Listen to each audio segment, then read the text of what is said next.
से पूछे जाते हैं। महंगाई की जो बातें हमने आपको बताई, ये डेटा है, इससे आपको कुछ लेना देना नहीं होना चाहिए। खाद्यान्न की कीमतें बढ़ रही हैं, पेट्रोल डीजल की दाम बढ़ रहे हैं, गैस सिलेंडर के दाम बढ़ रहे हैं, रिटेल के अंदर महंगाई बढ़ रही है। यही वो कारण है जिसकी वजह से लोगों की कमाई घट रही है।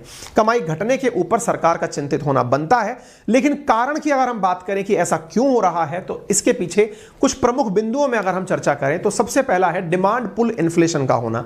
इसका अर्थ होता है कि मांग बढ़ जाए तो महंगाई बढ़ती है, लेकिन ऐसा कहना मुश्किल है। हमने कोई अचानक कोई विस्फोट जनसंख्या का तो किया नहीं है, लेकिन हां, हम कोरोना काल से एकदम बाहर निकल कर आए हैं।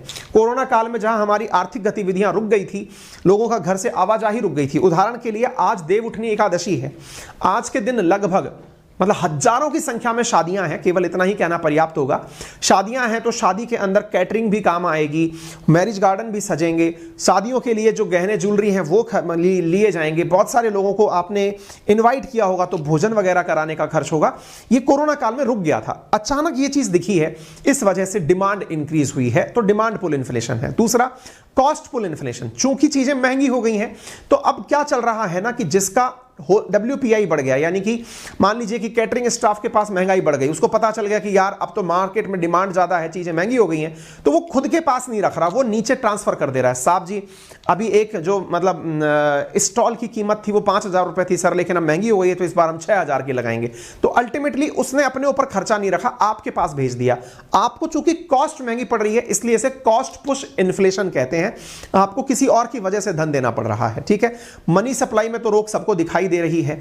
लगातार सैलरीज में कई जगह वृद्धि हो रही है और कई जगह तुलनात्मक रूप से कटौती हो रही है। वृद्धि उन क्षेत्रों में हो रही है जिन्होंने पहले लोगों को कट कर दिया था, जैसे ऑनलाइन सेक्टर कोरोना काल में जबरदस्त बूम किया था, अब ऑफलाइन वापस से ओपन हो गई हैं चीजें, मार्केट ओपन हो गए हैं, तो इस वजह से दूसरी तरफ ट्रैफिक जाने लगा है ना।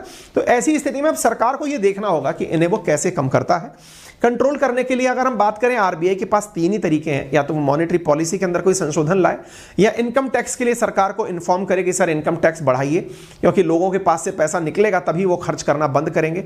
तीसरा तरीका है कि हम अपने यहां से भी, यानी आरबीआई से कहें कि वो इतना स्मूथली डॉलर के मुकाबले रुपया मार्केट में ना आने दें। हालांकि डॉलर का हाल खराब है, फॉरेक्स रिजर्व इस समय थोड़ा सा गड़बड़ा रहा है।